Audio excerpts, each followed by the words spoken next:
Joaquin Numanza Buckley. What's up, y'all? It's your boy Joaquin Numanza Buckley. Welcome to another episode to Buck What You Heard. Welcome back, and to all my new folks, man, make sure y'all hit that subscribe button. Make sure y'all like and hit that bell for notifications. Let's get straight into it, right? Now, we all seen what Conor posted on X, right? And if you haven't seen it, here it is right here, right? So we're not gonna get into detail of what Conor was saying about Khabib and whether that's true or not. I just want to figure out why was it so comfortable with Conor McGregor making that post and saying what he said. With him using the N-word and him, using that to describe, Khabib, I just feel like what made him want to post that, right? What made him comfortable putting that out there into the world? But if we're going to keep it real, if we're going to keep it a buck, at first I wasn't even going to say nothing. And I already know y'all out there saying like, well, if you wasn't going to say nothing, why are you making a post now? Because I thought somebody else would pick up that torch and speak out about it. Now, you guys seen my post on X, and I wasn't picking on DC, but I really thought that DC was gonna be open and be able to speak about this moment because of his relationship with Khabib and how close their relationship is. You talking about a person like Khabib where their first interaction was with DC, right? They trained with one another, right? He helped this dude learn how to speak English, right? So I was sure that DC was gonna speak about this moment because how close he was with Khabib. But I don't want to just pick on DC. I feel like there was a lot of brothers that saw this and didn't say nothing. And that was going to be me as well. So with that being said, I really feel like us brothers in the UFC, we got to take accountability, right? When we see things like this, when people talk like this and they disrespect our culture or, right, they say ignorant stuff, like we got to speak up about it. Now, a lot of guys, they're afraid to, like, when they speak out about it, they don't want to be seen as the angry black man or something like that. But at the end of the day, it's just like we can't allow certain things to be said and done and let people cross certain lines. I spoke out, right? And once I spoke out, you got a fighter like Marvin Vettori, right? Who want to be funny. And then he going to comment, okay, here it is right here so y'all can see it, but he going to use the N-word. That's what he going to call me, right? And a lot of people, they got Marvin Vettori's back. They think it's funny. They think it's a game, right? But the reason why Marvin Vettori felt so comfortable with doing that and making that post is because of one incident and one moment. And here, look, this is the story. So when I had my fight with Alex Morono back in Vegas, we went down, me and my coach went down to Extreme Couture to go train. So Eric Nixon, he opens the doors for everybody, for all fighters to come through and get that work.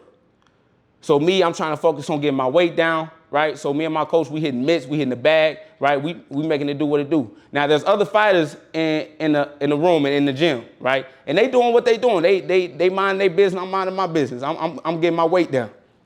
Marvin Vettori gonna come where we at, and he gonna look at me and say, hey, you wanna spar? So I look him up and down, and I say, bro, I'm little in the ass right now. I'm cutting weight, and you big as hell. What it look like me sparring you right now, and I got a fight coming up this weekend. I ain't trying to get hurt. I ain't trying to, mess up my money. But any other time, it'd be cool. He like, come on, man, don't be soft. I'm like, bro, I'm not being soft. Just in all reality, like, bro, I got to get ready for this fight. I got to get ready for my competition. But, hey, any other day, we can always get that work. So he laugh and walk off and do his thing. So I'm not making no mind of it. We get back to work. So once the training session is over with, everybody come into the middle of the mat, and we huddle up. So everybody like, hey, what we gonna break it down to? Marvin Vettori gonna speak up, right? And he gonna say, oh, we should break it down, Buckley a bitch. Now, I don't say nothing, right? But everybody giggle, whatever, but I'm just looking dead at him. Like, all right, I got you, right? But yet again, I gotta keep my mind focused on Alex Morono and my fight that's coming up this weekend. I can't act out of emotion. With nobody really kind of getting in between, right? Everybody like, all right, no, we ain't gonna break it down on that. We're gonna break it down on extreme, 1, 2, 3, extreme. But with that, he saw that boundary, I didn't close the walls, and he was able to cross that. And y'all gotta realize this incident happened back in 2023. So I haven't had no interaction with Marvin Vettori until now with him commenting and what he said. And because I didn't set those boundaries then, he think it's cool now to call me a nigga. Now, Marvin, you might think it's a joke, you might think it's a game to disrespect me and all that, but this is what I love about the business that we in. I really feel like me and you can't have a real conversation about it because you think it's a joke. So I really feel like now I got to make Marvin Vettori the example. Now, I don't know what it is about me with my fighting style and where I'm from, where y'all think you can play with me. But now I got to show out. But I'm not finna show out where it's just like, oh, we gonna do it in the streets, because that's Marvin Vettori, right? Y'all seen the incident that he had with Brandon Allen, where he want to fight outside and thinking that stuff cute. I'm not with that, because I know if we do it like that, we ain't going home. Ain't nobody going home if we keep it in the street. But because we in the fight business, right? Let's take it to the PI. Put them gloves on. Make sure you got your mouthpiece. And we ain't got to go no rounds, bro. We just get busy. It's just like, y'all think that's cool? Because there's a lot of y'all that's been in my comments, been in my DMs, talking a lot of mess. But I really feel like at the end of the day, y'all only doing that because y'all comfortable behind a keyboard. Y'all comfortable behind a fake profile. Y'all comfortable with a private account where you can't be reached. If you really feel like, you know what I'm saying, you can say something without no consequences, right? Then get on the camera like I'm on the camera right now and speak out your name, speak out where you from, and say nigga. If you so confident that we can say whatever we want to say, freedom of speech, because I agree with you, bro. I can't fight the world on this. I really can't. And I'm not trying to. And I haven't lost a bad of sleep over this. So don't get it twisted, but I feel like it needs to be spoken about, right? If a lot of y'all out there really feel that confident, get on camera, say your name, where you from, and shout out nigga, and say it proud and loud. Because I really want to see if you're going to do it. But I really felt like I had to say something, and instead of like going on a X and speaking about it, I'm going to come directly to y'all. Cut it out, bro. Because a lot of people, they getting a little bit too comfortable with just saying whatever. Now, when Bryce Mitchell said what he said, I thought it was wild, but it didn't affect me in no type of way. But what Conor said did affect me, right? And it's not just Conor, right? You got Diaz, right? You didn't have Mike Perry do it before, right? But I feel like we let a lot of things slide within our community, and then certainly in the UFC, where before we know it, dog, shoot, you gonna have Dana breaking down a fight, talking about a fight we don't know about, and as soon as he tells us, he gonna be like, if you don't know, Now you know, nigga. and then what we gonna say then? Like I said, freedom of speech is powerful, but it gotta be some consequences, man, for your actions whenever you do something. So, back on a serious note, the knockout over Izzy, Nasruddin went crazy. Nasruddin is now in a position where he is number 2 in the world. And I remember me and Nasruddin, we got busy in Paris, and I took him to 3 rounds, had that boy struggling. But shout out to him, because I didn't really think that he would have the capabilities beating Izzy, but he went out there, man, and demonstrated, you know, great power, you know, great pressure, and put Izzy out. I don't know what's next for Nasruddin and what he's finna do, but I really feel like his argument now, and he kind of spoke it into existence, he might be able to leapfrog Hamzat to get to that title. We already know that, man. Hamzat been having a lot of issues with visa, right? Him dealing with them warlords over there, right? Now, I don't know the whole story about that, but I know it's been difficult for him to find fights and get fights. And with that inactivity and you only being able to fight in one spot, right? I feel like it gives the UFC some room to play with, because now Nasruddin is a part of the conversation. Now, do I believe Nasruddin has the ability to beat DDP or Sean Strickland? Obviously, we already seen that Sean Strickland matchup between him. You know, he got beat decisively in that Sean Strickland fight. And I think DDP will have a lot of, give Nasruddin a lot of issues, right? Not just because of the technique side, but just the mental, right? The no quit, I'm willing to die for this.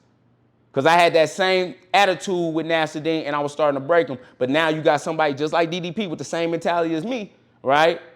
I'm thinking war. I'm trying to take you out. Get in the same cage, but guess what? It's 5 rounds. It ain't 3. But I do like that Nasruddin is now in the mix, right? A new conversation, a new fighter, a new contender. So that's beautiful. But everybody thinking like, what's next for Izzy? He done everything that he could do to be one of the best middleweight fighters. He probably a future UFC Hall of Famer. And he has definitely submitted his name, but like, what's next for my man? For me, I feel like, man, you can't put him up against these young, hungry killers, bro. Even if Izzy is better, it's just like right now, you got a lot of dudes that's hungry and trying to make a name for themselves, right? You got Kyle out there that's trying to make a name for himself. You got, what's his name? Brandon Allen, right? All in trying to make a name for himself. You got Roman now, right? Who just beat Chris Curtis. You can't match him up against guys like this because it's just not a good look. And I really feel like if Izzy gonna have one more, let it be something where it's just like, obviously it ain't no gimme, right? All these fights are hard. We all world champions, right? At the end of the day, that's how I feel. But put him up against a person like Marvin Vettori, right? And I ain't just picking on him, but I feel like that's a good matchup, right, to run it back. Put him up against a Jared Cannonier, right? Like, these are good fights for Izzy, I believe, like, to kind of leave on top, right? Leave with a win. There's a lot of things that's been going on in not the UFC, but just the MMA space where a lot of whole shit been going on. So I know y'all done seen this, right, because it's going viral. Kevin Lee just got posted getting dropped in his gym at Kill Cliff. Now, I don't care what nobody say. I think it's always good to have, spar wars. Some days, not every day, right? But just some days y'all got to get to it, right? And get busy. But I feel like where the whole shit come in is where when you drop somebody or when you knock somebody down and you got it on film, you got it on camera, knowing they probably got a fight coming up, right? He just got signed to the GFL. You post him and you blast it to the world. Now, I ain't no Kevin Lee fan. I've always wanted to fight Kevin Lee at the time when he was signed into the UFC, but just out of a warrior mentality, out of a peer to peer, you don't do that. I trust you as my team, as the people that I train with, the people that I work with, that if anything happens, it stay in gym. It don't go outside. But I realize that's a lot of the dynamic within certain gyms, bro. It ain't no family type thing, bro. It's E to be E out there. Ain't nobody got no respect in this game no more, obviously, as we see. Right? Because we doing a lot of whole shit nowadays. And we letting a lot of whole shit slide. But Kevin Lee, I seen that you said you going back up to that gym and you gonna figure out who it was that posted it, right? But for me, it's just like, be ready, right? Because if things pop off and you going back and forth, right? Buddy done already dropped you now.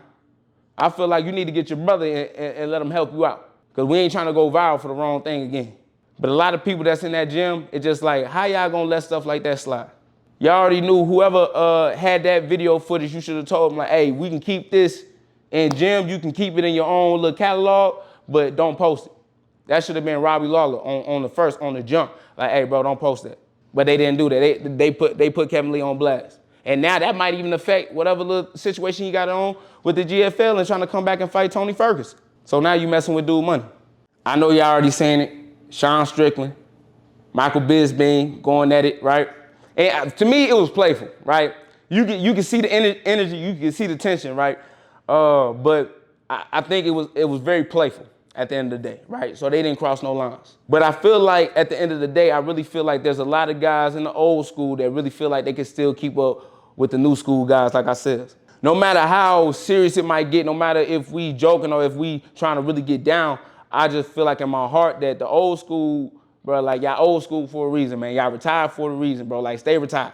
Y'all seen the situation between Rampage and Kevin Holland, regardless if you agree with any part, it don't even matter. But at the end of the day, and I love Rampage, bro, right? Y'all know I'm a big fan of Rampage, but I gotta be 100 and I gotta be honest. Like, even though Kevin Holland is not at the level of what he used to be, right? He ain't that 2020 mystical creature no more, right? By having 5 fights and going 5-0 in 2020, he's still a very high elite athlete in the sport of MMA, in the UFC. And if Kevin and Rampage was to get into the ring and squabble, as they might say, I'm sorry, I gotta give it to Kev. It's just like when we take it to the point of you talking about want to use guns and do that, like, bro, we ain't gotta do that. Because at the end of the day, we in the perfect business where, like I said, we can just get that work in. Like me and DC, like I've always wanted to work with DC, and I feel like if there was still any issues, like I'm only gonna learn and benefit if you really feel like you can give me that work. I know that everybody that's in the fan base really want to believe that the OGs still got it like that, but look, you can go and pull up them old fights on UFC Fight Pass, but bro, they still ain't got it like that. Because if they did, they'd still be on the roster. So we just gonna keep it a buck. It's just like, hey, retired fighters, man, just let us do what we doing, right? But y'all gotta stop feeling like, hey, bro, the old y'all gonna come out and really show us young bucks what's happening and what's happening. Like I said, we can always sit down and have a conversation, man, and go front to front. But when you say, hey, watch what you saying and all this other stuff, it's just like, at the end of the day, it's just like, let's have those convos. But at the end of the day, we really know what's up. The younger, the higher athlete is always gonna win. Claressa Shields, shout out to her. She is now a 3-division undisputed champion, also the first female to be the undisputed heavyweight champion. Bro, she really doing numbers. I just gotta say shout out to her because she been telling me the vision, and when we trained out there in Michigan, when I was out in Lansing, you know, she was kind of giving me her thoughts on where she wanna go. And she been pretty much excelling, right? She been marking off everything on the list. And I feel like with her doing all of this, right, and her putting herself in a position where she done everything you could do in female boxing, I'm like, where else does she take it now? And obviously, we done seen her with the PFL. She trained MMA, right? And I feel like that's the only thing that she has left to do is kind of achieve that goal now. I feel like she done everything in box. She done got all the belts. I mean, damn, she got over what? Damn, there's 16 belts, 12 belts. Like, come on now. She done exactly what she needed to do in the sport of boxing. So why not make that transition, right? So she got a couple options out there now. You know, you got Amanda Nunes out there. You got Cyborg out there, right?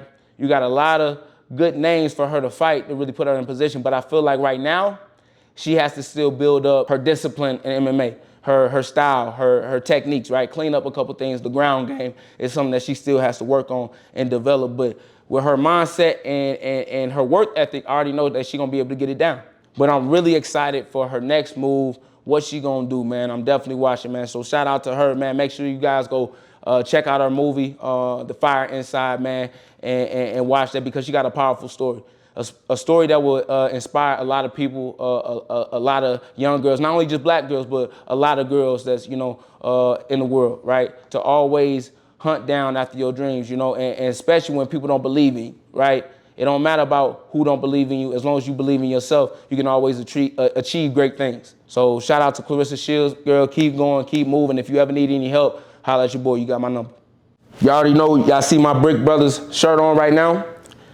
If you guys want to, please go subscribe to the Brick Brothers podcast, where me and my brother Edric Dillard, where we talk about all our fight picks, man, what's going on in the UFC and what's going on outside of the UFC. And I really feel like, man, this is the year that we really gonna turn up, and this is the year that I really feel like you guys are gonna really get to know me. We're gonna be going to different UFC events pretty soon, doing tours and all these type of things, and we can actually have an engaging conversation back and forth.